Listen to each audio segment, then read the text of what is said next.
DZRH, member, kapisanan ng mga broadcaster ng Pilipinas. Member KBP. Oras. Eksakto, en punto. Aba, 6:03 na pala. Kagaling. Humahataw, humahagupit, lumalatay na komentaryo sa himpapawid.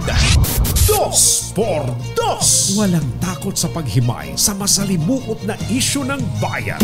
2 por 2. Humahataw na mga balita at impormasyon. 2 por 2. Ating damhin, ating lasapin ang hagupit na 2 por 2.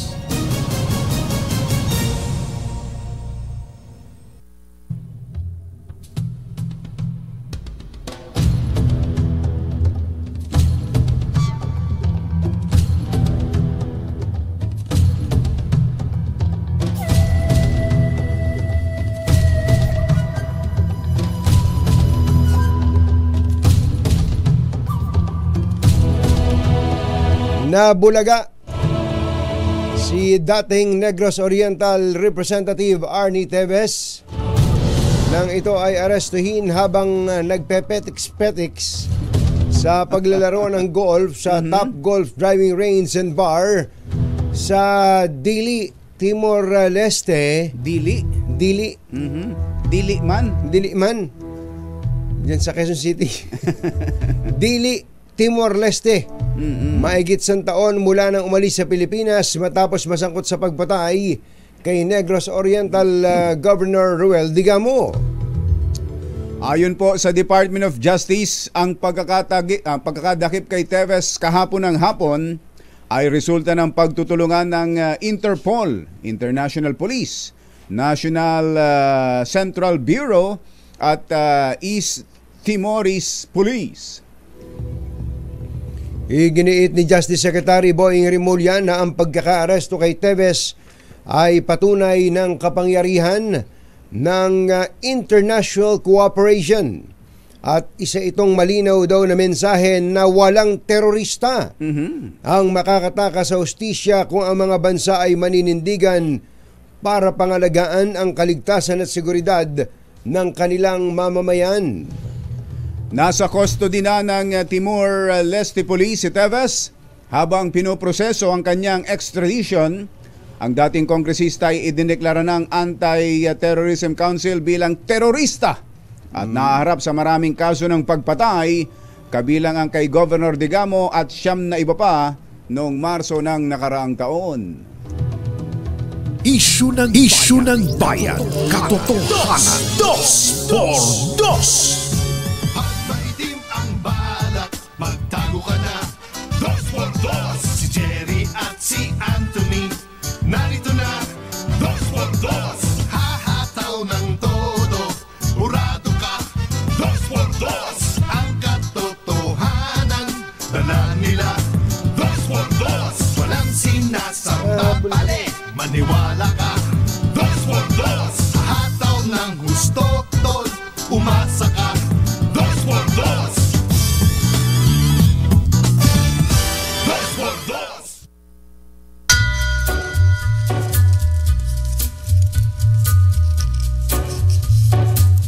Hi.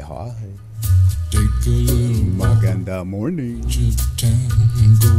Magandang umaga, bayan! Ito po si Anthony Taberna. Ito po si Jerry Baha. Muli pong sumasa inyo ang 2 por 2 ngayong araw na ito ng Friday! Yuhuu! Totoong Friday na po ito. Friday na tayo. March 29. Hindi pala. Sumobra pala. Holy Friday na pala yun. Biyernes Santo na pala yun. March 22. Aba. It's a long weekend. Long weekend sa Cavite, ha? Dahil Aguinaldo Day pala ngayon sa Cavite. Kaya buong Cavite. Pista official ngayon. Kaya alam nyo na gagawin nyo, yung mga taga Cavite. Pumunta kayo sa Tagaytay, malamig. Ayan. Malamig. Iba lamig ngayon, ha? Napansin mo ba? Huling hirit daw ng ng lamig ng amihan. Kaya nakasambra kami. Kaya nagtataka ako yung aircon ay nasa 24, namamatay. May automatic sa thermostat niya. Ibig sabihin, malamig sa labas malamig talaga. sa labas. Kaya i-enjoy natin ang mga huling hirit ng taglamig. Sa Baguio, iba rin anong temperature, 13 degrees yata sa Baguio At sa Tagaytay kahapon, kumbatsero, nandun ako sa Katunying Tagaytay. Kung kayo naman walang magawa, pumunta lang kayo sa Katunying. Sabihin nyo lang pangalan ko. Ayan, pagpunta nyo, sabihin nyo kagad yung pangalan. Pinapunta ako ni Katunying dito. Tapos, sabihin nyo, ano naman. Tapos, magbayad kayo. Sabi ko lang sa kanila, pag sinabing ganun, lalo na pag estimahin nyo mabuti. Estimahin nyo mabuti. Ibigay, bigyan ka agad ng tubig. Palamigin nyo itong labas, wag sa loob. Kaya napakalamig sa may Tagaytay kahapon. Naging foggy pa nga, bandang alas 11 hanggang alas 12 ng alas 11 ng umaga. Alas 12 kasi umulan kumbatsero. Palamig. Sarap. Sarap. Kaya yung mga nasa biyahe diyan ngayon, chill lang Chill lang. Wag kapag ganyang malamig ang panahon, ang madalas makapagpainit ng ulo, yung bang kaskas ng kaskas, singit ng singit, palit ng lane. Hindi man ikaw ang iinit ng ulo, yung mga kasabay mo sa kalsada. At saka kaya naman minsan ganun ang ginagawa. Dahil may hinahabol. Yun na. Kasi nga, dahil hindi gumising ng maaga. Paano hindi nakatulog ng maayos? Dahil hindi uminom ng saging. Akala ni Kong Angel, yun ang babanggitin Nakaabang na Si Giselle kasi naunang sumalubong sa atin si Giselle. Si Giselle lang, birthday ni Giselle birthday ni Giselle. Kong Angel, birthday ni Giselle. Kaya umanda ka, maraming saging dyan. Maraming saging dyan. Giselle, wala ba tayong saging dyan? Ano ba mga banana shake mo dyan? Mag-alala Kong Angel, padadalang ka ni Kong Ador Plato na nagbe-birthday ngayon. Birthday nga pala ni Kong Ador Plato ngayon. Happy birthday, Kong Ador. Padadalang ka ng labong. Ayan, total naman, dami yung pinagtatanim ng mga kawayan. Yung mga anak yung gulay na labong. Naku, ang sarap niya. Lalo kung may saluyot. Pinaghalong labong at saluyot. Ay, nako, sinabi mo pa. Sabihin mo kay Kong Ador, wag magpadala ng lechon. Wag magpadala ng lechon. May aalis kami. Aalis kami. Ano naman, lugi naman kami. Hindi kami makakakain ng lechon. Wag na. Sa next week na. Next week na lang. Gusto mo naman, Kong Ador, papadalang ka ng mangga ni Kong Doming Mariano. Ayos yun. Masarap din ang mangga ng Sambales. Ito talaga naman. Happy birthday daw, Kong Ador, galing kay Kong Doming Mariano.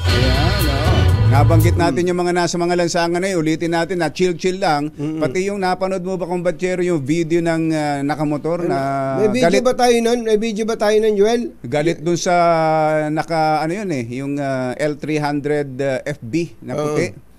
May mga sinasabi nung una, sinisita, tapos sinaksak. Kinuha na niya yung ano ba yun? May patalim. Parang may kutsilyo. Ang talim.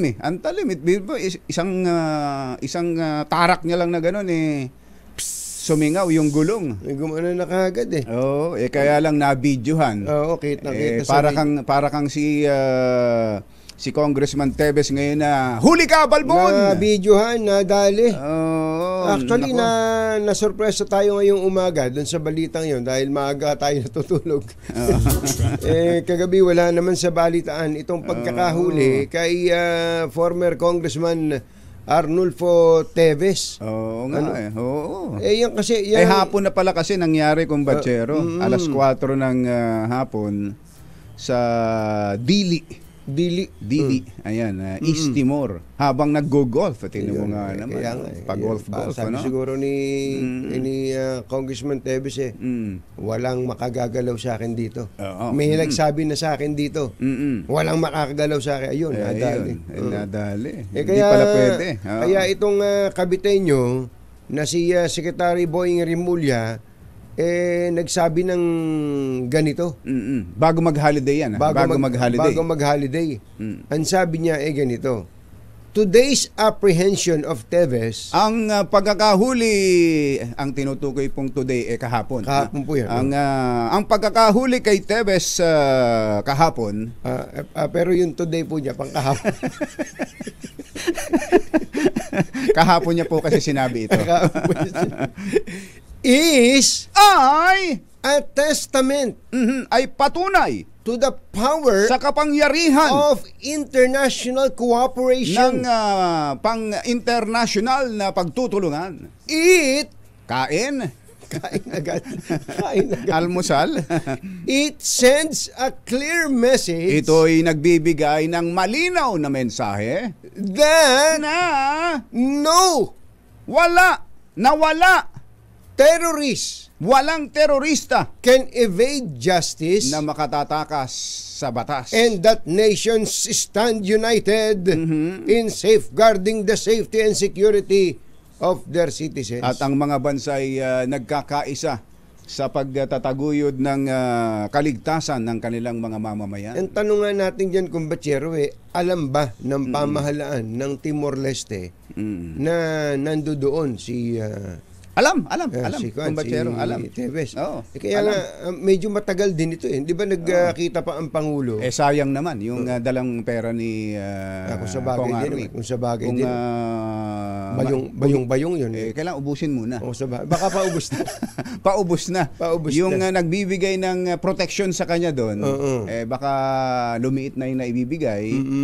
Hindi ho na imposible yun, yung ganong sitwasyon. Para ikaw ay makapunta sa isang dayuhang bansa at ikaw ay mag-enjoy ng ganyang klase ng kalayaan na golf luxury, at lifestyle. buhay, merong nagbibigay ng proteksyon. Hindi ba, Kumbachero, naging malaganap na kwento nung araw nung naging wanted yung dating gobernador ng Palawan? Si Joel Reyes Subel. Hindi, walang Subel. Wala ba Subel? Joel Reyes lang yun. Meron palang hindi naman sa Timor-Leste to, sa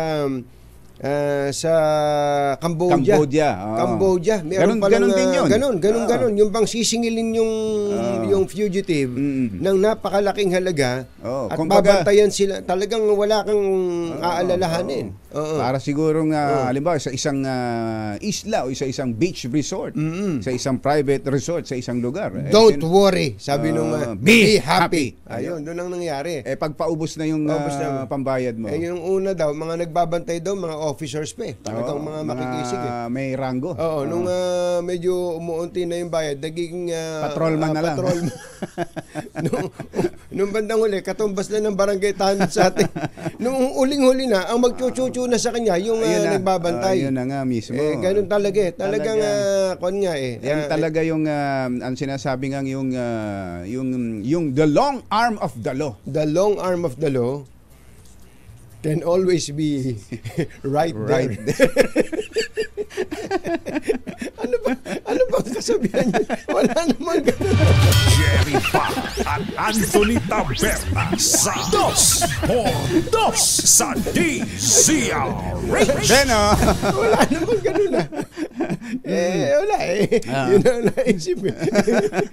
The long arm of the law. The long arm of the law can be right there. Panginoon kung buhay ito. Magpapatuloy po tayo. At yan din ang pinatutunayan ng pamahalaan natin dyan sa Chocolate Hills. Oo.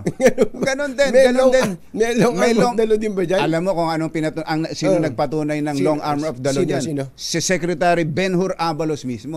Kaya pala. Ayan may picture Oo. Ayan, sa pahayagang Philippine Star. Alam mo, yung ganda ng katawan ni Secretary Benhur Abalos, hindi mo isiping senior na to Hindi pa nagpe-flex ng kanyang muscle yan.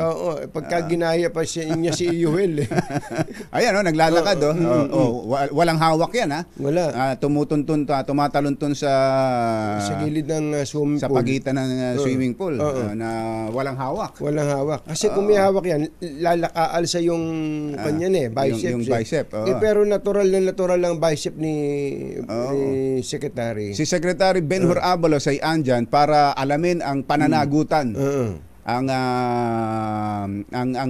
responsibilidad ng mga lokal na opisyal. Yes. Bakit na itayo yan? At ang DNR naman pala, kumbatsero, ay nagsabi rin na mukhang patungo na sa pagpapademolish ng resort na yan. Naku, patay kang ang bata pamahalaan. Patay kang bata ka. Magkano kaya ginasta dyan, ano? Ay malaki-laki yan. Pero sa isang swimming pool pa lang, kumbatsero, sa panahong ito, siguro, hindi bababa sa 2 milyon. Naku po. Swimming pool pa lang, yung construction pa lang yan. Oo.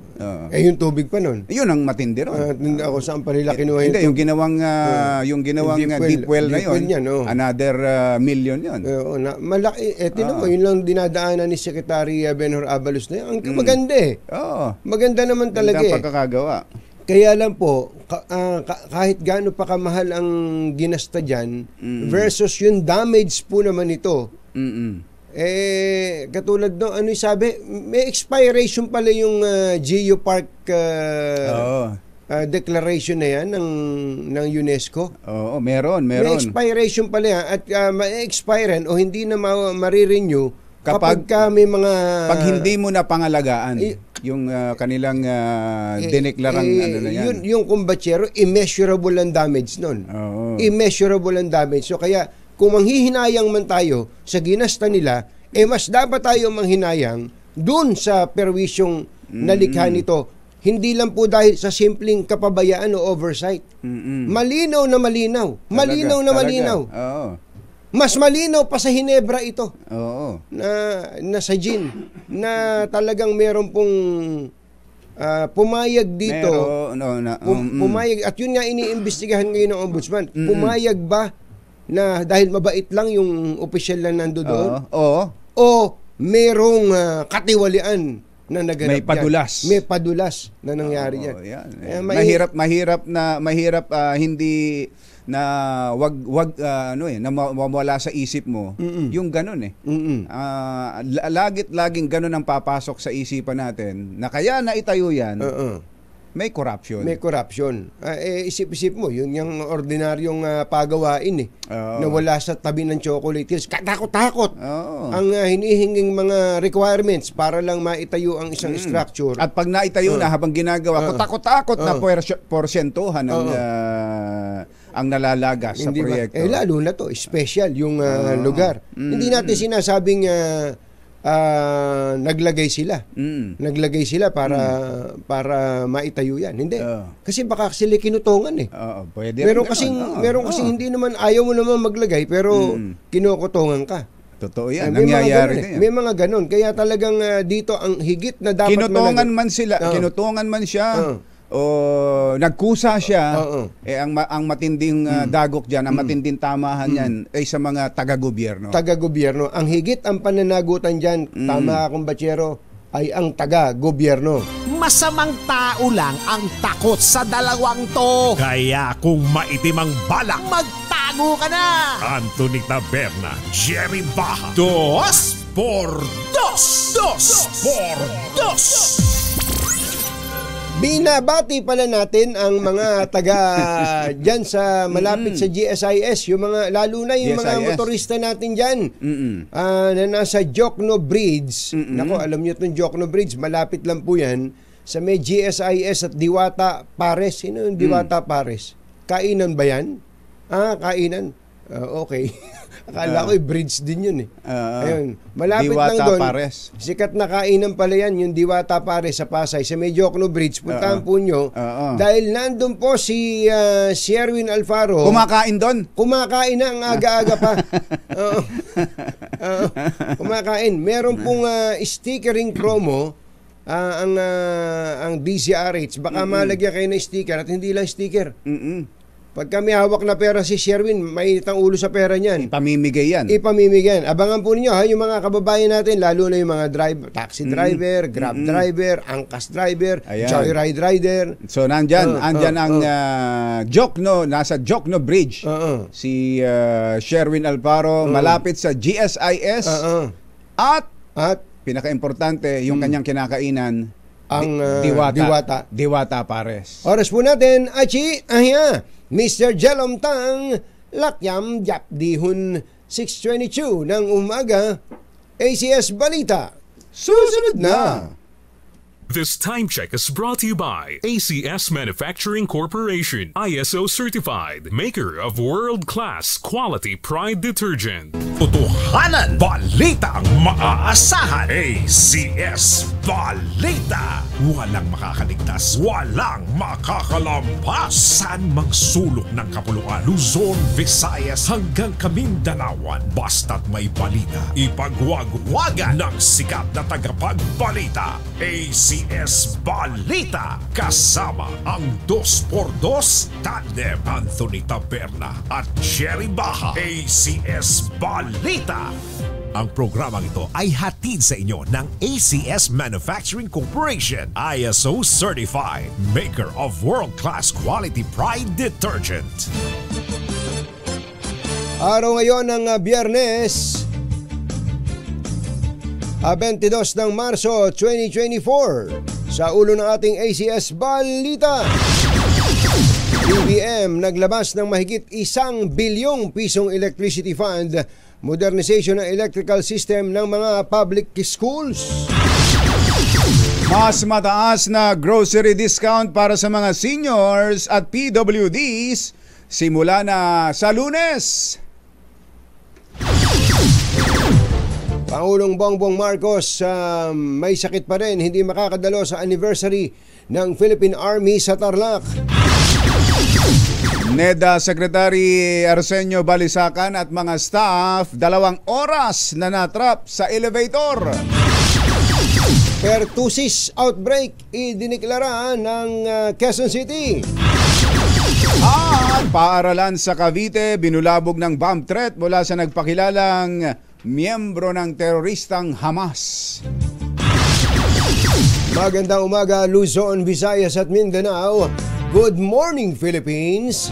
Hello, world. Kami po ang inyong mga tagapagbalita. Ito po si Jerry Baha. Ito po naman si Anthony Taberna. At ito ang ACS Balita. mamigay muna tayo ng sticker. May kasama bang pera yan? Alamin natin ang sitwasyon mula sa kinaroroonan ng namimigay ng pera, si Sherwin Alfaro. Sherwin! Makinig maigi dahil baka nasa area mo ngayon ang swerte. Pwede ka magpadikit ng DZRH sticker at pwede ka ring manalo ng 1,000 pesos sa DZRH Mas Malakas ang Dikit Stickering Promo. Alamin na ang location ng ating roving team.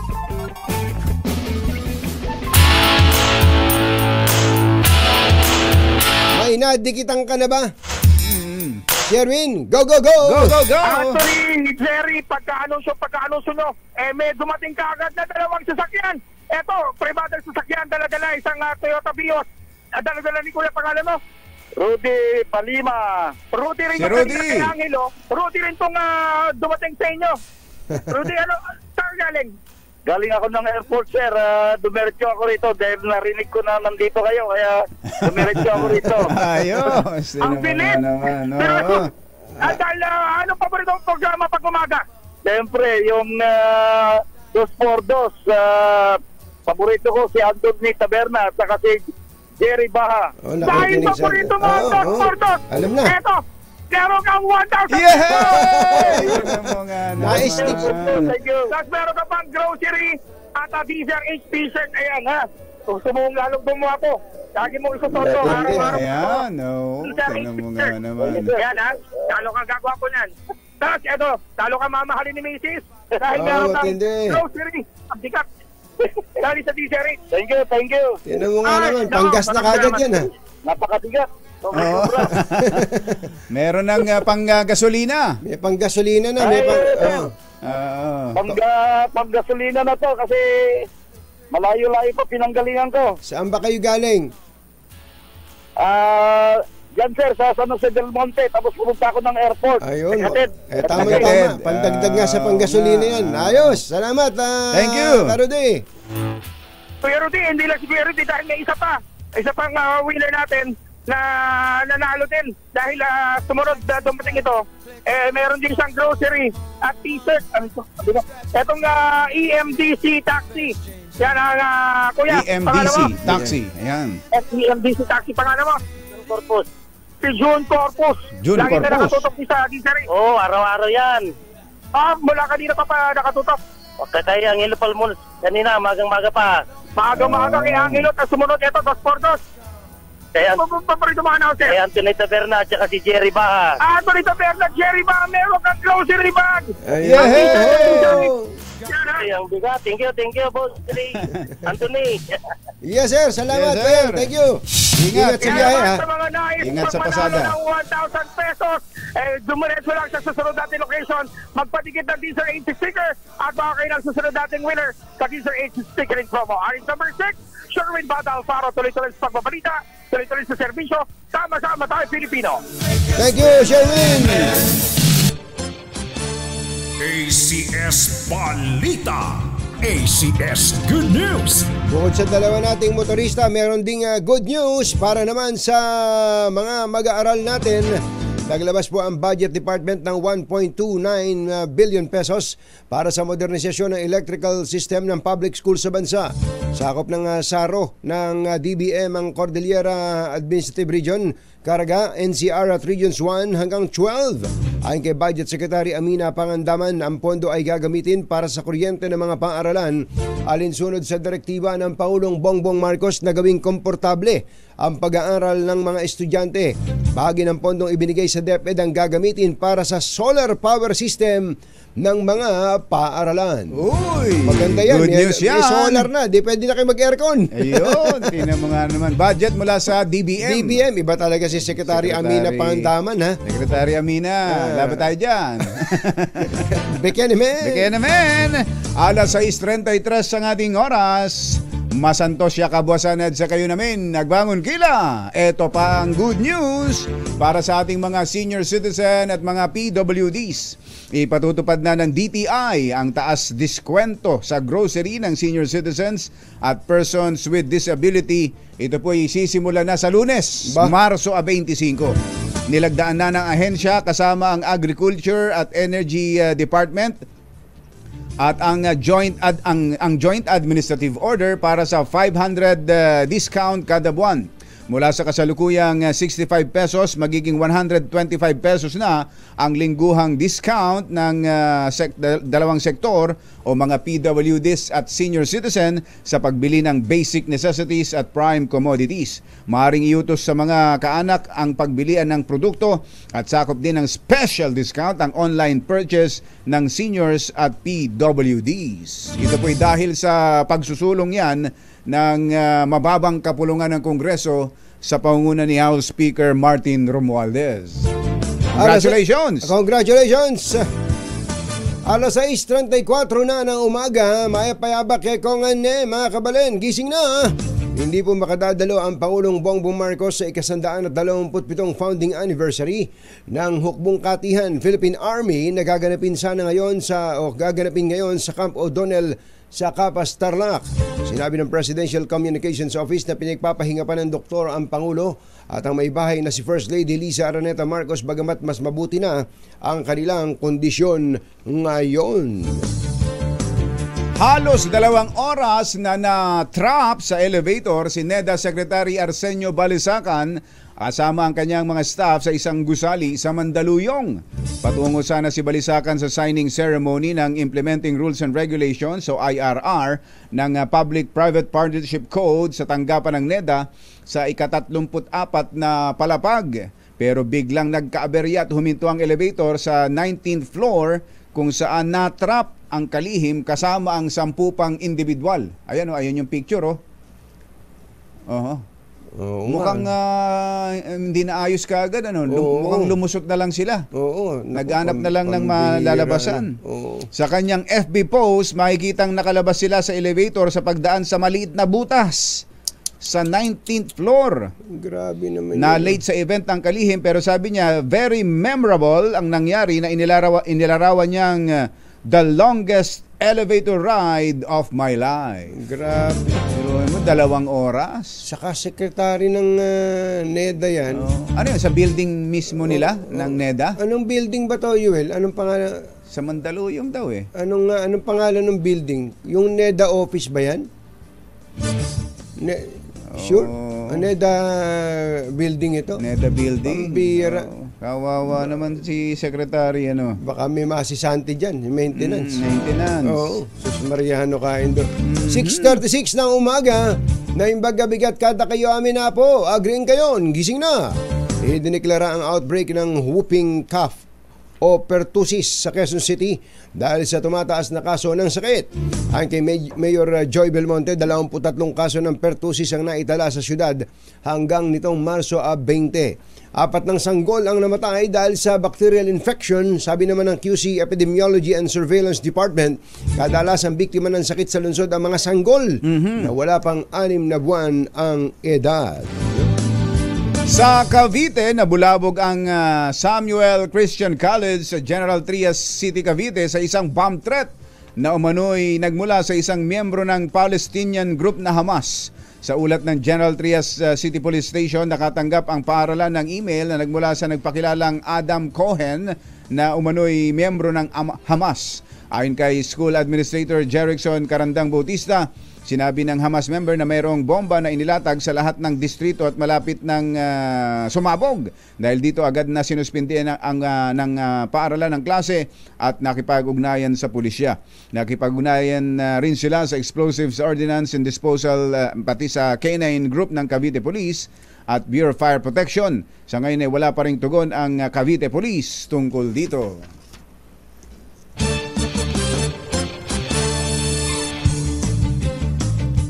Alas 6:37 na ng umaga, susunod! Tito Boy!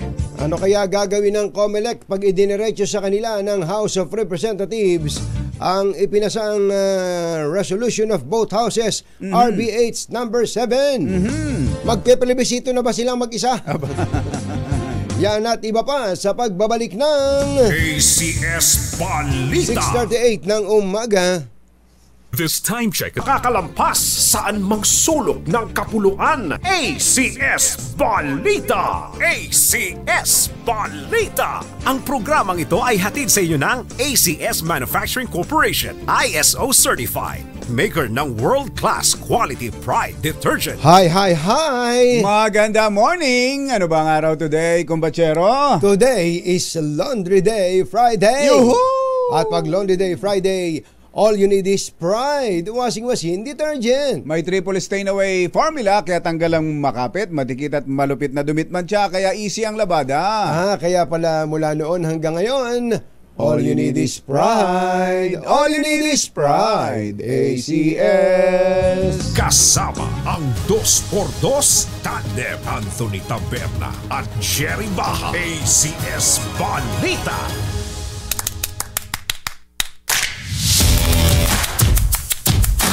Ay follow up po si RH29 Boy Gonzales.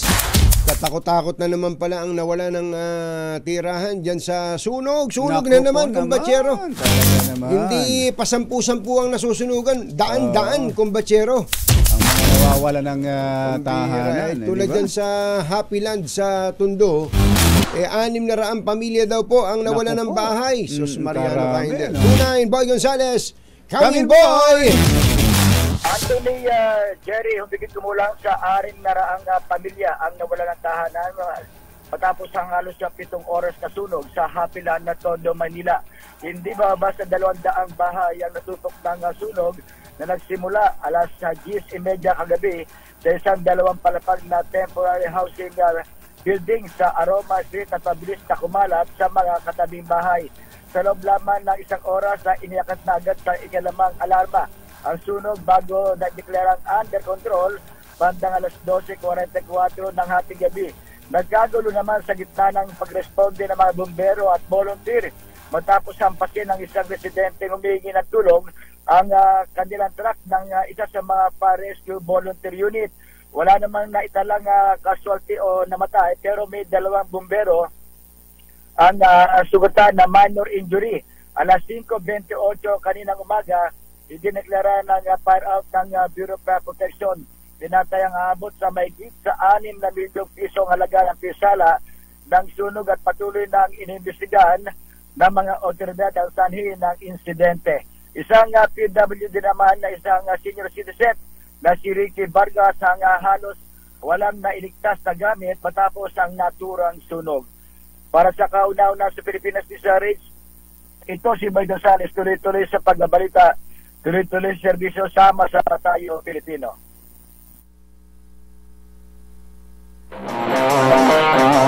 Thank you, Boy. At ang kanyang pinsan, si Val Gonzales, may balita rin. Si RH5 Val Gonzales, meron daw pong isang international fashion designer. Aba, fashion show bang sinusubaybayan ni Val? Alam mo naman si Val, ang mga sinusubaybayan niya ngayon ay mga Vogue magazine. Aba.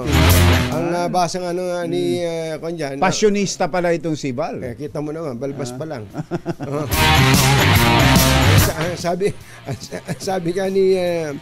sabi nga nitong si Charlie, yung bata ni Kaloy Mangolob ng dati, nagmamasahe. Bakit ang basa dyan Vogue? Hindi ba Vogue yan? Vogue yan, Vogue. Alamin nga natin ang balita mula kay RH5 Val Gonzales. Come in, Val! Jerry at Anthony, kasong defamation na may hinihinging damage na $2 million ang isinampang kaso laban sa vlogger na si Maharlika o Claire Contreras sa totoong buhay. Itong laman ng 11 pahinang reklamo na isinampa ng international fashion designer na si Poy Quiñones sa Superior Court of the State of California sa Los Angeles sa isinagawang Zoom press conference na dinaluhan ng mga mamamahayag sa Amerika at sa Pilipinas ngayong madaling araw. Sinabi ni Quiñones na malaki na ang negatibong epekto sa negosyo, reputasyon at sa buhay ng fashion designer dahil sa mapanirang akusasyon sa kanya ni Maharlika sa kanyang Boljak TV, isang YouTube channel. Sa pamamagitan ni Attorney Kate Gregory, isa sa mga legal counsel ng fashion designer, inaakusahan ni Maharlika ang kanyang kliyente na counterfeit o peke daw at hindi daw sa kanya ang mga ginagawa nitong design na mga damit. Bukod dito, tinawag din aniya ni Maharlika na scammer ng mga Pilipino si Quiñones dahil sa panloloko daw nito kay First Lady Marie Louise Liza Araneta Marcos. Nagtatakang fashion designer dahil hindi niya kilala at kailan may hindi pa sila nagkikita ni Maharlika na naninira sa kanyang pagkatao. Si Rodolfo Poy Quiñones Jr. ay isang Pinoy na tubong Northern Summer na sumikat at award-winning celebrity fashion designer sa Amerika. Bukod sa mga damit ni First Lady Liza Marcos, ay si Quiñones din ang nag-design sa isinuot na costume ni Katy Perry sa kanyang sikat na Dark Horse video. Paliwanag ng kampo ni Quiñones, patuloy na pinapaliwala ni Contreras o nitong si Maharlika ang ilang beses na nilang pakikipag-ugnayan para tanggalin nito ang mapanirang vlog o post sa YouTube, kaya't wala na silang magagawa kundi idaan ito sa legal na proseso sa pamamagitan ng pagsasampa ng kaso. Para sa kauna-unahan sa Pilipinas, DZRH, ako naman Val Gonzales, tuloy-tuloy sa pagbabalita, tuloy-tuloy sa serbisyo, sama-sama tayo Pilipino. Maraming salamat sa iyo, Val Gonzales. Nagulat ng live mula sa California. Pangklase ito si Val Gonzales. Ganyan ang mga fashionista. Sa New York, sa New York. Sa pa ba yung nagpa-fashion show yung asawa ni Senator Chis Escudero? Sa France ba lagi? Sa Paris, France? Sa Paris, France. Si Heart Evangelista. Nagatid sa kabuuan ng ating ACS Balita. Ito po si Anthony Taberna. Ito po si Jerry Baha. Susunod! Ito boy! Iba na to, kumpatsero. Mamaya may makakausap tayo. Di ba tinalakay natin kahapon yung tungkol sa AI. Artificial intelligence. Yung nagbebenta ka ng gamot sa prostatitis. Kayong dalawa ni Doc Willie Ong na kuhang-kuha, kayo mismo dalawa yung nagsasalita, boses ninyo. At yung buka ng bibig swak na swak doon sa sinasabi. Pero hindi totoo. Fake news. Yun dahil sa AI. Kumbaga, ang ganda po ng AI, ang dami pong naitutulong yan.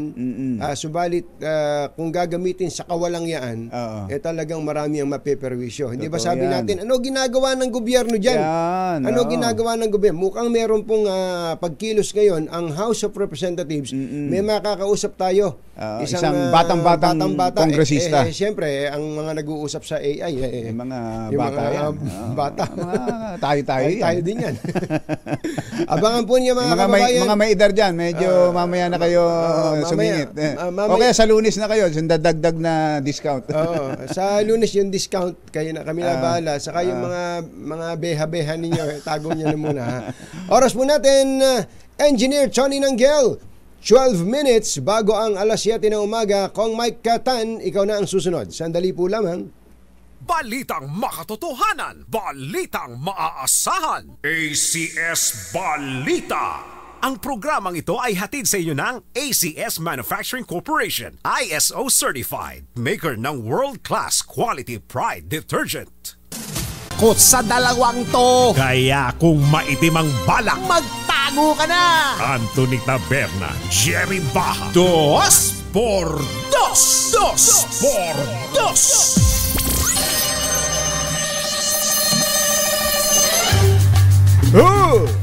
Attorney Ronnie Hiron.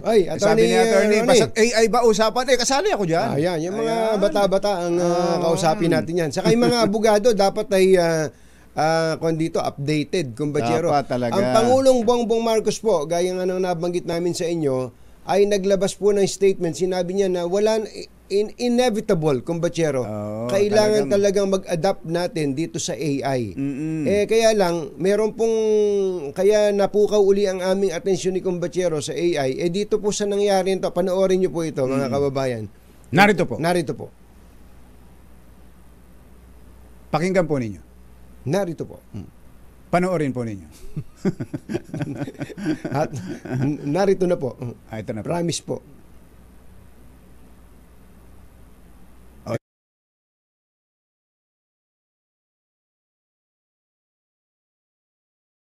Araw. Masaya akong makita ka. Paano ako makakatulong? Doktor, pag-usapan natin ang Vitaman Plus. Naririnig namin na ito ay isang tunay na hakbang sa paggamot ng prostatitis. Ano ang masasabi mo tungkol sa gamot na ito? Oo, talagang nakakapagbunyi ang Vitaman Plus. Tumutulong ito sa maraming tao na malunasan ang kanilang prostatitis at makabalik sa normal na pamumuhay. Ang aking karanasan at ang karanasan ng marami sa aking mga kapwa-doktor ay nagpapatunay sa kanyang epektibidad.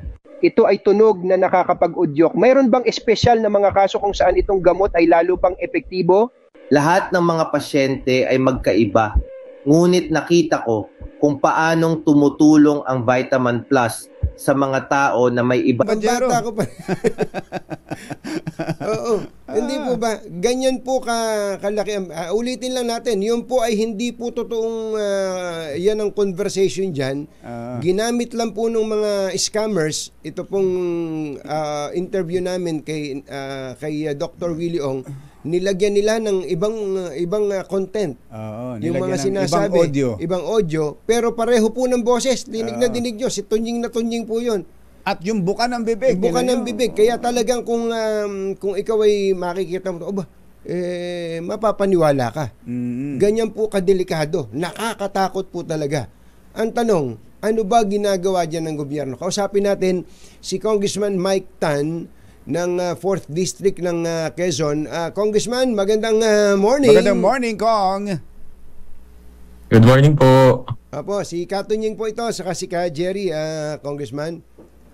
Good morning po, Sir Anthony at Sir Jerry. Tingnan mo nga naman, Kong, bago lang ang lahat. Ilang taong ka na? 29 po. 29. Batang Batang-bata bata. talaga, no? Ikaw ba may girlfriend? Wala po, wala. Tinawa nga naman. So, available. Available. Ano po yan? Saan? Sabi siguro ni Congressman, ba't ba napunta doon ang usapan? Well, Congressman, napanood niyo po yun, ano? Sa tingin niyo po ba AI po ang ginamit dito? At tingin ko po, AI, since available po yung boses nyo online, madali pong magkalap ng data ng boses nyo. Tapos kaya na po nilang i-replicate yun using AI po yung program po na ginagamit nila. Nakakita ka na kong ng paggawa ng ganun? Kasi parang nakaka-amaze din yung technology skills at yung technology ng gumagawa eh. Actually, hindi pa ako nakakita kung paano nila ginagawa. Parang usually may outcome na. May nangyari na. Tsaka ka lang malalaman mo na sinample na pala yung boses mo. At mahirap lalo na doon sa mga walang experience o hindi alam yung AI na yan, hindi kaagad malalaman na fake yung video na kanilang pinapanood. Totoo po, yun po yung purpose ng AI, i-simulate yung human characteristic po ng isang tao. So, yung boses po talaga, kahit naman po sa movies, yan po yung ginagamit nila eh.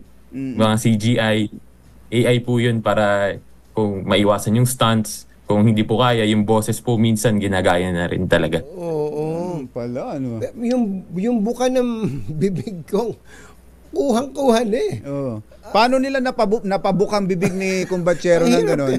Habang kumakain ng longganisang lokban. Napabukan ng gano'n eh. At kumakain ng tangerine chocolate. Di ba? Nakaka-amaze na nakakainis. Kapag ginagamit sa kalokohan. Scam to eh. Madali lang po ba 'yon, Congressman? Accessible po ba? Kung available po yung program, madali lang po gawin talaga. Since yun nga po, available po yung boses nyo, public figures po kayo ni Sir Jerry, madali pong kunin yung mga data tungkol sa inyo. Meron po silang data set, yung boses, kung paano po gumalaw, kayang-kaya naman po nila i-replicate. Yung po bang mga app na available ngayon, yung magbabayad, magsasubscribe ka diyan, magbabayad, yun na ba yun? Yun na ba mismo yung ginagamit? Parang pangkaraniwang editing application lang ba yan? Hindi po, iba-iba po siya. Yung app po is, yung ChatGPT, yung karaniwan pong ginagamit ngayon. Opo. Yung nagchat-chat ka, tapos may pinapagawa ka sa kanya. Like yung, minsan, doon rin po nila, pwedeng gumawa yung ChatGPT ng program rin po. Parang may language rin po siya na pwede siyang gumawa ng programming code. Meron rin po minsan, kung may papagawa po, o pwede nga po magpagawa ng batas rin dun outline. Ganun po. Tingnan mo na yun, ano? Opo, ganun po yung ChatGPT. So pwede ring magpagawa ng speech, halimbawa, magsasalita sa plenary. Sa plenary ng Kamara. Tapos gagawa ka ng questionnaire din na ibibigay mo doon sa mag-interpellate sa'yo. AI na ang gagawa, no? Pwede na. Tingnan mo nga naman yan. Ganun katindi, no? Kumbaga na-amaze tayo dito sa artificial intelligence, Kumbatsero. Napakaganda po, Congressman, kung gagamitin sa mabuti, ano? Opo. Siyempre, yung gusto po talaga natin gamitin sa mabuti. At yung mga kailangan ng, lalo na po yung may mga hazardous na trabaho, siyempre, nakakatulong. Like yung mga robots, since hindi kaya ng tao or delikado sa tao, pwedeng sila yung pumunta sa lugar at mag-gather ng data. Yun naman po yung gusto natin. Maraming pwedeng itulong na maganda para sa katauhan itong ganitong mga technology. Pero dahil sa may pagkilos kayo dyan sa Kamara, Kong Mike, Ano yung pinangangambahan ninyo dito? Ano yung kinakatakot at agam-agam ninyo tungkol sa AI? Kapag, we are for development naman of AI, pero yung kapag unregulated kasi di mo alam kung saan napupunta eh. Syempre yung military aspect and yung parang criminal aspect, ito nga po yung scams. Minsan po kung nabasa nyo po, meron po dun sa parang last year may na-develop na kaya pong malaman sa isang room yung position ng isang tao using Wi-Fi routers lang. Yes. So yung may issue on privacy rin po. Kaya po niya talagang mag-invade ng privacy. So ang iniiwasan lang po talaga natin yung scams rin talaga. Sa ngayon, di po kayo nag-iisa dun sa scam na biktima po yung boses nyo. Yung nanay ko rin po ginamit yung boses eh. Ganun po. Papaano po? Si Doktora Helen Tan? Si Governor. Si Governor? Opo, kasi available rin po online yung mga salita niya kung paano siya magsalita. Na-sample rin po nung scammer, may tinawagang tao, parang nanghihingi po ng pera. Nag-sound na yung nanay ko po yun.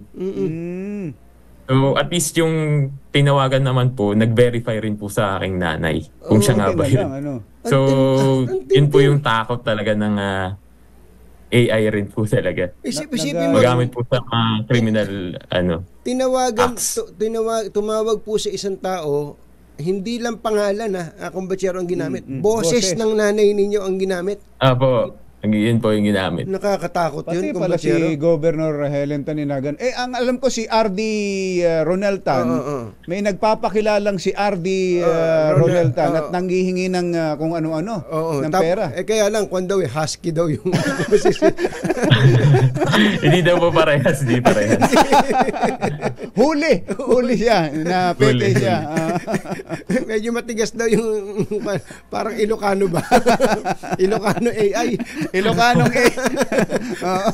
Ilocano So, ganun po. GI yun, GI. Genuine Ilocano. Genuine Ilocano. So, ganun katindi kong batsero ganyan ka napaka-delikado kung gagamitin sa kasamaan. Pero anong klaseng regulation yung naiisip nyo na pwede pong i-legislate? Well, yung na-file ko pong bill, yung AI Regulation Act, may isang council po na magre-regulate talaga. Yun po yung Council of Experts. Sila po yung magde-define ng parameters, code of ethics ng mga creators ng AI, kung saan pwede gamitin, ano yung mga bawal. Nasabi na rin naman po dun na yung mga ganyang act, yung ginagamit po yung AI to cause damage to another person ay ipipenalize naman po. No? So, ang gusto po natin, medyo po tayo, balancing between regulating and development eh. Siyempre, alam po natin, meron po talagang benefits ang AI, makakatulong po talaga. So, yung regulation po, mag-a-adjust po talaga ng as time demands, no? Kung ano po yung demands ng time. So, ang gusto po natin, siyempre, ma-monitor lang rin po talaga. Kaya po may database na gagawin, if ever, ng lahat po ng nag-develop ng AI. At least matrack po kung sino para may ma-hold accountable ka po when the time comes na may nangyari po talagang nag-decide yung AI against minsan dun sa creator niya kung paano siya ginawa. So, may mga outcomes kasi na baka mamaya sariling decision na nung AI dun sa dataset na nakuha niya. Pero ano po yun? Kailangan bang i-register ng mga gumagamit ng AI yung kanilang, yung app na ginamit nila, kung app man yun? Kasi sino i-regulate nyo? Ano i-regulate nyo? Yun po yung kailangan rin. I-register po. Parang nasa Artificial Intelligence Board po, i-register po nila yung kanilang mga dinevelop na AI para po matrack po ng maayos. So more on the developer, no? Ang i-regulate ninyo. Pero yung pong gumagamit mismo, halimbawa yung client, Kasi yung AI itself, halimbawa, okay naman siya. Para siyang baril. Parang baril, okay naman siya if you will use it to defend yourself kung kailangan, kung law enforcer ka. Pero pag ginamit mo na siya sa pang-hold up, pangingidnap, etc., hindi ba doon lang nagiging masama? Kaya, paano nyo i-regulate yung user? Well, yun nga po. Part naman po ng bill is ipipenalize yung paggamit ng AI doing criminal acts. Yung basta makakos ka ng damage to another person, ipipenalize po yan. Notwithstanding, pwede ka rin po ipenalize sa ibang acts like under the revised penal code or the Data Privacy Act po. So, ang gusto po natin, syempre, maprotektahan rin po yung ibang tao talaga. So, at least may pangil po yung bill or yung batas na gagawin po natin. So, ano ito? Under sa DICT? Ganun ba, Kong? Under DOST po yung council. Kasi science and technology po yung ano talaga involved dito. Okay. Pero may membership po, whole of government approach naman po tayo dito. Dapat ano. Kung sa karaniwan tao kasi hindi natin alam na AI na pala yung pinapanood natin. Meron ho ba tayong technology na rin o app na pwedeng ipasok natin dun yung pinapanood natin at mag-check, sasabihin, AI yan. Parang detection. Detection ng AI. Meron na ho bang ganun, Kong Mike? As of now, parang alam ko wala. Hindi lang ako sigurado. Pero yung iba po, merong sinasabi. Dun sa iba pong apps, parang yung developer na po yung nagkusa na may nilalagay po silang mark na generated po doon ng AI. Oo. Pero ang mangi-scam kasi, hindi niya ilalagay yun. Developer rin. Ang mang-i-scam kasi, hindi niya ilalagay yun. Tulad nung pinanood natin kanina. Muntik na nga ako ma-scam Muntik na ako makabili ng prostatitis Di ba?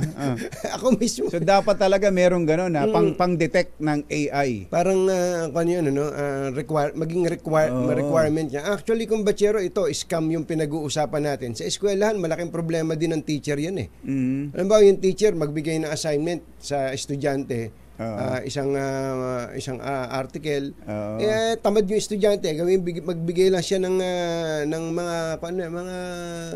mga words na gusto niya, mga data na ibibigay niya. Bahala na si gagawa AI. na ng essay yung AI. Hindi ba hindi matututo bata doon na congressman doon sa eskwela pagka iniasan niya sa AI ang lahat?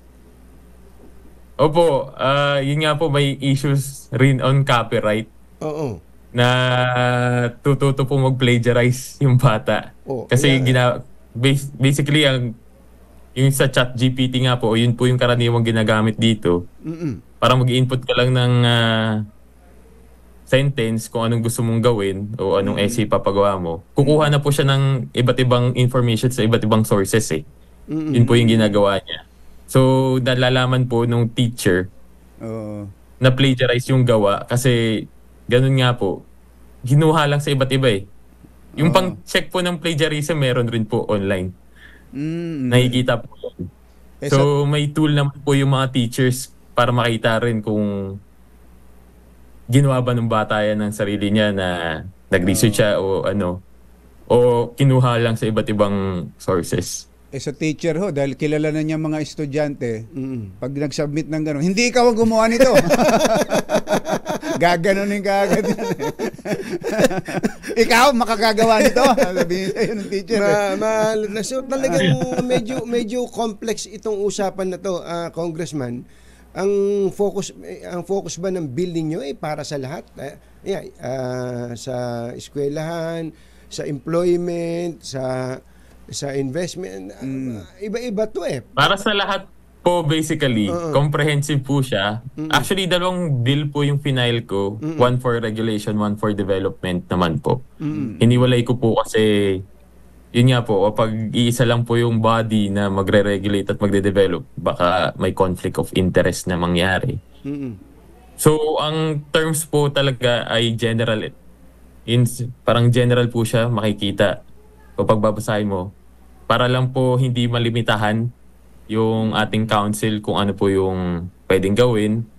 Siyempre, ayaw po natin ng too restrictive kasi yung AI nga po is, siyempre, gusto nga natin pong i-develop. Ang hirap rin po i-define kung ano po yung AI as of the moment kasi basta parang kinabukasan, mag-iiba na naman yan. Parang pagdating ng parang mag-iiba. So, general lang po yung language namin na ginamit dito para lang po makover lahat ng pwedeng makover. Ang isa pong problema dito, mga last points na lang po namin. At tulad po nito, scam po ito eh. Ginamit po ang ako, ginamit po si Dr. Willie Ong. Ang totoo, nakalagay pa CNN Philippines doon to make it look like a legit upload, content. Ang problema po dyan, alam ng scam pero kineri pa po ng social media platform na Facebook. Baka pwedeng isama nyo na po yan sa regulation na gagawin po ninyo na kung ang isang AI content ginamit sa krimen o scam, dapat nang maparusahan pati po yung platform if that's possible po, Congressman.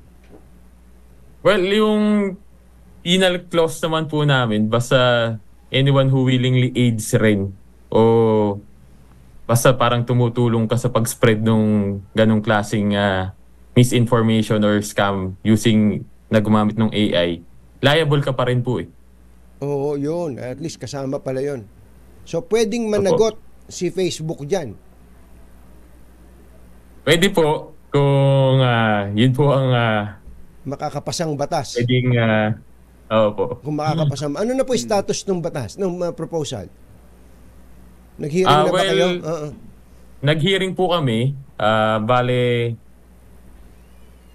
mangyayari po is parang gagawa po ng TWG kasi hindi po kaya talaga ng isang hearing lang. So, sa TWG po, doon na po lahat ng experts talaga mag-thresh out po ng mga kung ano po yung issues, ano po yung kailangan.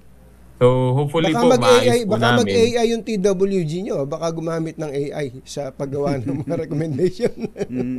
Hindi naman po. Hopefully po hindi sana. Hindi. Tsaka sa mga miyembro ng committee, baka siyempre bago ito eh. Hindi pa masyadong alam. Ito nga sabi ni Daddy Onard, Singapore is encouraging 40-year-olds to go back to school and learn about AI. Sa Singapore daw. Wala tayong choice. Kailangan na tayong matuto dito. Anyway. Ito po, kailangan po talaga.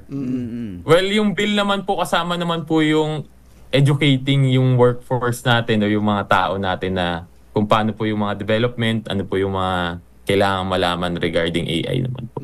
Congressman, babantayan po namin to at bigyan nyo rin po kami ng update. Maraming salamat. Magandang umaga po sa inyo. Thank you po. Thank you po. Magandang umaga po. Magandang umaga po. Si Congressman Mike Tan na siyang nagsusulong ng regulation and development ng AI sa Kongreso. Masamang tao lang ang takot sa dalawang to. Kaya kung maitim ang balak, magtago ka na. Anthony Taberna, Jerry Baha. 2 por 2. 2 por 2. Anthony Taberna at Jerry Baha. Narito na ang ulo ng ating mga paunahing balita. Yuda ni Governor Ruel Digamo masaya sa pagka-aresto kay former Congressman Teves sa East Timor. Mga establishmento sa Chocolate Hills ipadedemolish ng DENR. Rider na ng butas ng gulong ng motorista inisyuhan ng show cause order ng LTO. Motorsiklo nakaalarma na. Classroom ginawang motel. Nako. Guro at lover hubot-hubad. What? Huli sa akto ni Mister. Sunog sumiklab sa magkahiwalay na lugar sa Tondo, Maynila kagabi. At Department of Health na babahala sa tumataas na kaso ng whooping cough o pertussis. Magandang umaga, Luzon, Visayas at Mindanao. Good morning, Philippines. Hello, world. Kami po ang inyong mga tagapagbalita. Ito po si Jerry Baha. Ito po naman si Anthony Taberna. At ito ang... Pangunahing balita. Sa detalye ng ating mga balita, masaya ang biyuda na yumaong Negros Oriental Governor Roel Digamo sa pagkakadakip kay dating Negros Oriental Congressman Arnie Teves Jr. sa Dili, East Timor. Si Teves ay naharap sa multiple murder charges kaugnay sa pagpatay kay Digamo at 5 iba pa noong Marso 2023. Ayon kay Pamplona Mayor Janice Digamo, natutuwa siya at kanyang pamilya sa pagkakadakip kay Teves dahil nangangahulugan ito na malapit na nilang makamit ang hustisya. Sa kanyang FB post, sinabi ni Mrs. Digamo na nakumpirma na nila na ito ang utak sa pagpatay sa kanyang asawa at sa wakas ay nahuli na ng pulisya ng Timor-Leste. Dagdag pa ng alkalde, hindi niya maipaliwanag kung ano ang kanyang pakiramdam na makita sa wakas ang lalaking nanakot sa kanilang probinsya at brutal na pumatay sa kanyang asawa kahit napapaligiran ito ng mga pulis. Pinagigiba ng Department of Environment and Natural Resources ang lahat ng struktura na nakatayo sa Chocolate Hills. Ayon kay DNR Secretary Maria Antonio Yulo Loizaga, tinitingnan na nila ang lahat ng mga struktura na nag-operate sa protected area. Sabi ng kalihim, lahat ng strukturang ito ay tatanggalin upang ma-restore ang lugar. Binanggit ni Secretary Loizaga na kanila nang nire-review ang Environmental Compliance Certificate ng Captain's Peak Resort pati na ang iba pang pending application sa mga protected areas. Dagdag ni Loizaga, lahat ng aplikasyon dito ay pangangasiwaan na ng Central Office ng DNR sa halip na ipaubaya ito sa mga regional office. Samantala, binigyang din naman ni DILG Secretary Ben-Hur Abalos na kailangang magkaroon ng moratorium sa pagtatayo ng mga establishmento sa Chocolate Hills. Naglabas na ng show cause order ang LTO sa rider ng motorsiklo na nahuling binutasan ng gulong ng isang delivery van sa gitna ng matinding traffic sa Quezon City. Ayon sa LTO, dahil sa bigat ng ginawa ng rider ay nakaalarma na ang kanyang sasakyan na Yamaha Sniper na may plakang 851 QBN. Sabi ni LTO Chief Vigor Mendoza na binigyan ng 3 araw ang rider na sinasabing taga Malabon para humarap at magpaliwanag sa LTO Central Office hanggang March 25. Una rito, nag-viral ang video kung saan makikita nakipagtalo ang rider na ito at tinusok yung gulong ng sasakyan. Ayan, Ayan. Ano kaya yung pinantusok na yun? Parang antalas no? Oo Hindi naman ice pick no? So nagdadala siya talaga ng delikado. Ayan, may show cause order na yan. Sa La Union, isang babaeng guro sa isang public school at kanyang lover ang nahuling hubot-hubad. What? At nagtatalik. Matindi, no? Sa loob ng silid-aralan. Ito po'y ang malaswang tagpo ay nangyari po dyan sa Galliano Elementary School. Elementary teacher, kumbatsero. Elementary teacher, tapos yung lover niya nandoon. Oo, nandun sila sa classroom. Dyan sa Galliano Elementary School. Para pa lang yung isang government agency Oo. Yung isang government agency, pagkatapos ng opisina, pagkatapos ng trabaho, after office hours, nagiinuman sila sa opisina. Dito sa Quezon City. Nagiinuman sila sa opisina. Tapos biglang mawawala yung abogada pa yung abogada mawawala. Mawawala. Tapos hahanapin nung nakita. Ginawang motel yung opisina, kumbatsero. At least labas na sa office hours. Kahit na opisina hindi. Nagbayad ba sila ng renta doon? Nagbayad pa sila ng pang short time doon.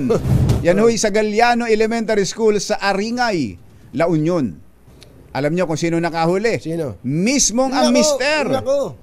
Nakinilalang si Donald Dolatre, 45 anyos, kasama ang kanilang anak. Sus Marian. Teka muna, kumbatsero, yung gumawa ng kalaswaan, hindi pinangalanan. Pinangalanan mismo. Papangalanan ko sa iyo, kumbatsero. Sige. Talagang umayos. Sige. Umayos lang ganun. Ito.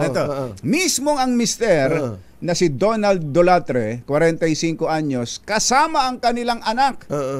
Sinama pa. Siguro may alam ng nangyayaring ganon. Ang nakahuli kay teacher. Eto na. Kay teacher Jonalyn Dolatre, 41 anyos.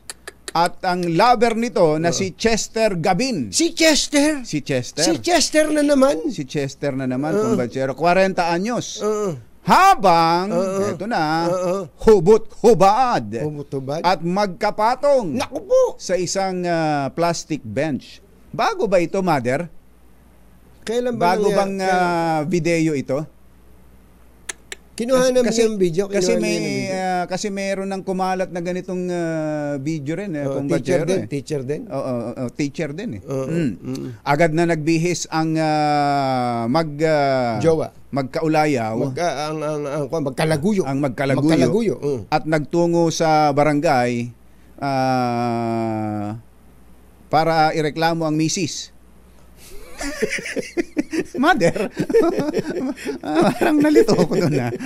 Agad na nagbihis ang maglover at nagtungo sa barangay para ireklamo ang misis. Akala ko ba nakabihis naman si Mister At si barangay chairman Reke Santiago na ang tumawag ng pulis. Ayun. Ayon kay Donald, ito yung mister na nakahuli. Narinig niya sa mga kaibigan at kamag-anak ang pangangaliwa ng misis. Kaya sinorpresa niya itong dalawin, ngunit hindi niya akalain na siya pala mismo ang masosorpresa. Ay, nako. Sa loob ng classroom. Sa loob ng classroom. Gabi ba yan? Hindi sinabi kung hindi binanggit kung gabi. Kaya lang ang matindi dito, kasama pa yung kasama anak. Pa yan. Sinama na niya yung anak niya parang testigo, no? Sos Mariano Kaendo. Nakapag-aapoy, naglaro sila ng apoy. Naglaro ng apoy sa classroom. Sa classroom. Tinupok ng apoy ang ilang mga kabahayan sa kambal na sunog na sumiklab sa dalawang komunidad sa Tondo, Maynila. Umabot sa ikalawang alarma ang sunog na nangyari sa Barangay 105 Happy Land habang positive alarm lamang ang nangyari sa Katuparan, Bitas, Tondo, Maynila. Nagtulong-tulong ang mga bombero at residente sa pag-apula sa sunog sa residential areas na napapalibutan ng mga bahay na gawa sa light materials. At sa report ni Boy Gonzales kanina, umabot daw po sa 600 na mga bahay ang natupok ng apoy. Pumalo sa 453 cases ng whooping cough o pertussis ang naitala ng Department of Health sa unang 10 linggo ng taon. Mas mataas ito sa 52 kaso na naitala sa parehong panahon noong 2019, 27 kaso noong 2020, 7 kaso noong 2021 at 2 noong 2022 at 23 noong nakaraang taon. Ayon sa DOH, ang pertussis o ubong dalahit o tosperina ay labis na nakahahawang bacterial respiratory infection na lumalala sa loob ng 1 hanggang 2 linggo. Nagdudulot ito ng matinis at ipit na paghinga matapos ang pag-ubo at ang bata ay maaaring makaranas ng apnea o pagtigil sa paghinga, hirap sa paghinga at pagsusuka. Idiniin po ng Department of Health ang kahalagahan ng bakuna kontra pertussis. Ayun, may bakuna pala rito. Meron. Na makatutulong upang maiwasan ng komplikasyon na nakamamatay, lalo na sa mga sanggol. Mga nangunguna at mga bagong balita sa DZRH. Pangunahing balita. Bachero, nasa Viber na natin. Si Senator Win Gatchalian, ang chairman ng Senate Committee on Basic Education. Basic Education, tama. Senator Win, magandang morning. Si Katunying po at saka si Ka Jerry. Good morning, Anthony. Good morning, Jerry. Magandang umaga sa inyo at sa ating mga tagapakinig. Andyan pala kayo sa Vietnam? Andito ako sa Hanoi. Meron kaming study tour. Kasama ko yung Education Commission at tinitignan namin yung kanilang education system dito sa Vietnam. Tama-tama din naman pala, Senator Win, at may mga kasama kayong mga educators dyan. Meron kayong tinalakay nung isang araw sa Senado, yung mga ghost students. Ang nagtuturo po ba doon ay mga Ghostbusters? Grabe. Hindi yata Ghostbusters, pero talagang mayroong ghost students. Oo. Paano po nangyari yun? Kausap po namin ng DepEd kahapon. Meron daw iba't ibang klase ng ghost students. Ang tanong po namin dyan paano nangyari yan? Sa mahabang panahon, hindi ba pinapansin yan? Hindi ba nadidiscover yan? Taon-taon naman meron pong oversight ang Senado dyan? Actually, nagulat rin kami, no? Dahil doon sa pagre-review nga namin itong GASPE. Ito yung subsidiya na binibigay natin sa pamamagitan ng tinatawag natin na ESC, yung Education Service Contracting at Voucher Program. At nagulat kami, meron 19,000 na ghost students na ayon sa report ng COA. At tama sila, no? May iba-ibang definition ng ghost students, pero ang basic definition ng ghost students ay itong mga estudyante ay walang dokumento o hindi mahanap sa mga eskwelahan. Bigyan kita halimbawa, Alvin, meron kami nakitang isang eskwelahan sa Candaba na 4,000 wala silang dokumento. Halos parang imposible naman na nag-enroll 4,000 na mga estudyante, ni isang dokumento wala silang makita. At meron din kami isang nakitang eskwelahan sa Bulacan yata, no? Na 3,000 rin ang nag-enroll at wala ring dokumento. So parang imposible naman sa dami na nag-enroll, wala ni isang dokumento, wala. So 4,000 sa Candaba, 3,000 sa Bulacan. Pambihira, libo-libo pa. So hindi ho ito Secretary Senator, hindi ito estudyante o kagagawa ng isang estudyante o kagagawa ng nanay ng estudyante, kundi eskwelahan ang makagagawa ng ganito. Tama ka, Jerry, no? Kung isa o dalawang estudyante ang walang dokumento, malamang estudyante 'yon o malamang honest mistake dahil iilan lang. Pero kung libo, talagang sinasadya na 'yan at talagang kumbaga mayroong mga taong sinasadyang gawin 'yan. Kaya nung kinompute namin magkano yung katumbas nitong 19,000 na ghost students, lumalabas mga 360 million pesos ang nawala sa gobyerno dahil nga dito sa mga ghost students. Sa isang taon? Ito ay sa loob ng maraming taon. Kinukuha pa namin yung datos kung kailan pa talaga nag-umpisa itong ganitong modus operandi. Ang akin po, Senator, kaya po ganun ang unang tanong ko sa inyo kanina, hindi ba taon-taon nire-report yan? Hindi ba taon-taon hinahanap ang parang accomplishment report yan ng DepEd? Tama. May report na, ang sistema kasi natin dito sa subsidiya, meron tayong tinatawag na dalawang organisasyon. Una yung PEAC, yung Private Education Assistance Council. Ito yung mga nagsasala, nag-filter ng mga dokumento at sila rin nagva-validate. Pagtapos ng validate, ibinibigay sa DepEd at para bayaran ngayon ng DepEd yung mga eskwelahan. Pero dito nagkakaroon ng problema Sino ba talaga ang may kasalanan nito? Yung nagsasala o yung nagbabayad? At ito yung patuloy naming iniimbestagahan. Wala pa kayo natukoy kung sinong pinakautak nito? Para siyang sindikato kasi kung libo-libo, tama kayo kanina kung pailan-ilan lang yun baka hindi mo baka parang na-overlook lang. Pero ito mukhang sinadyang pagkaperahan ng gobyerno Kaya nga ngayon tuloy-tuloy yung aming investigasyon at hindi ko muna masasabi kung sino yung may kinalaman o sino may accountability dito. Pero sigurado ako na yung mga organisasyon na mayroong responsibilidad, nakakalusot sa kanila yung ganitong problema.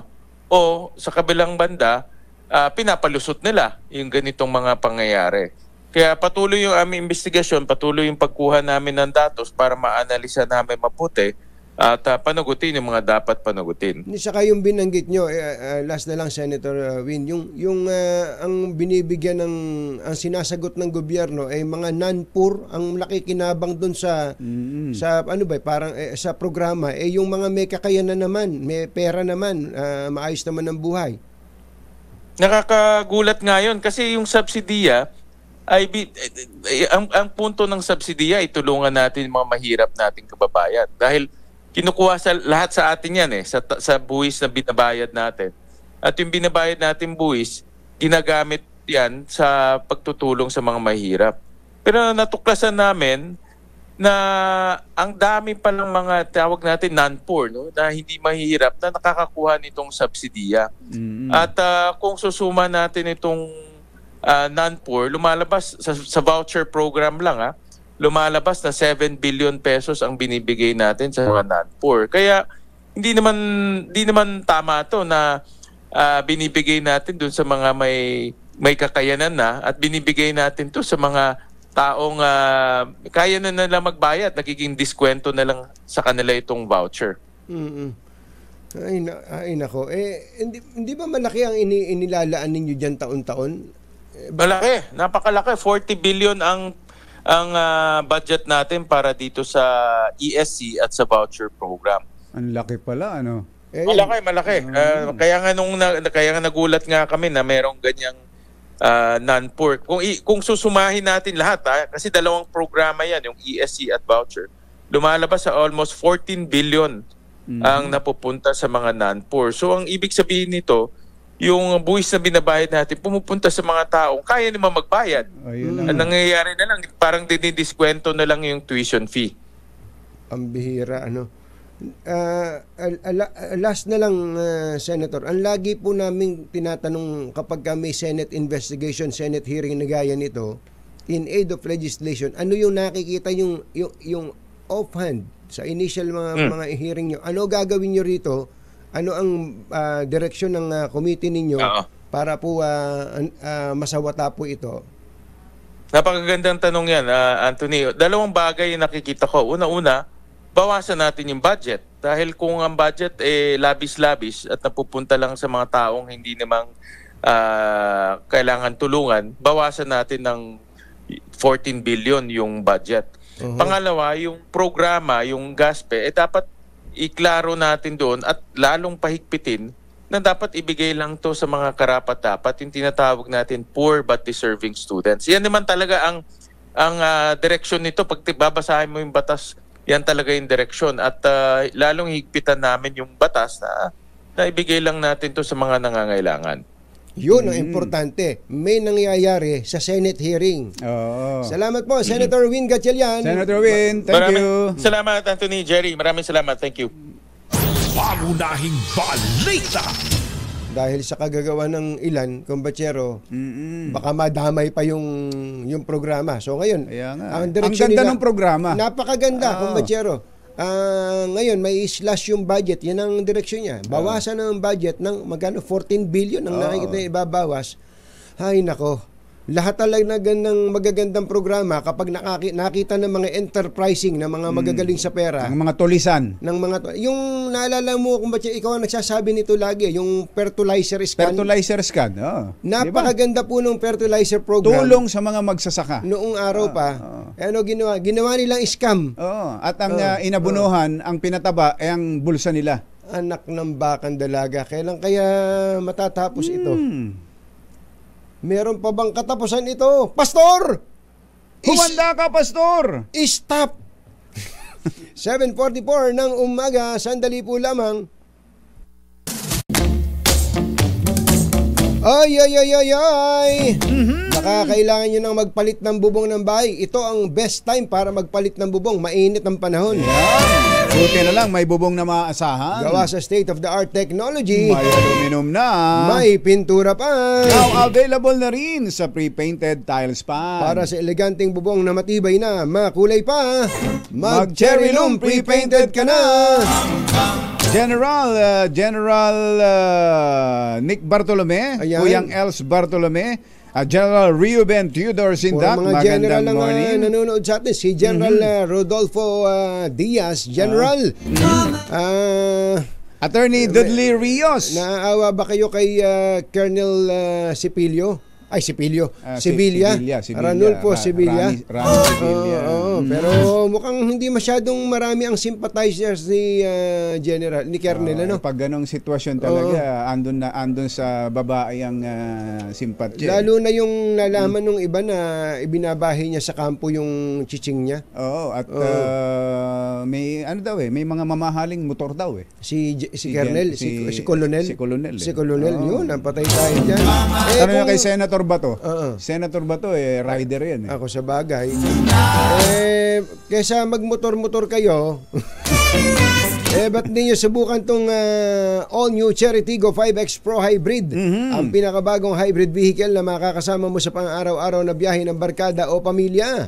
Fuel efficient at siksik sa features na swak sa katulad mong naghanap ng sasakyang pangmalakasan ng dating, safe at panalo sa advanced functionality. Meron itong 1.5-liter turbocharged engine at 48-volt hybrid system na nagpapababa ng konsumo ng fuel. O, di ba? Swabe sa kalsada, tipid sa gasolina. Secured ka dito dahil meron din itong 6 na airbags, full LED lights at double row daytime running lights, tulong para sa mas ligtas na biyahe. Kaya, Colonel Sevilla, baka gusto mo subukan tong Cherry Tiggo 5X Pro Hybrid. Matipid to.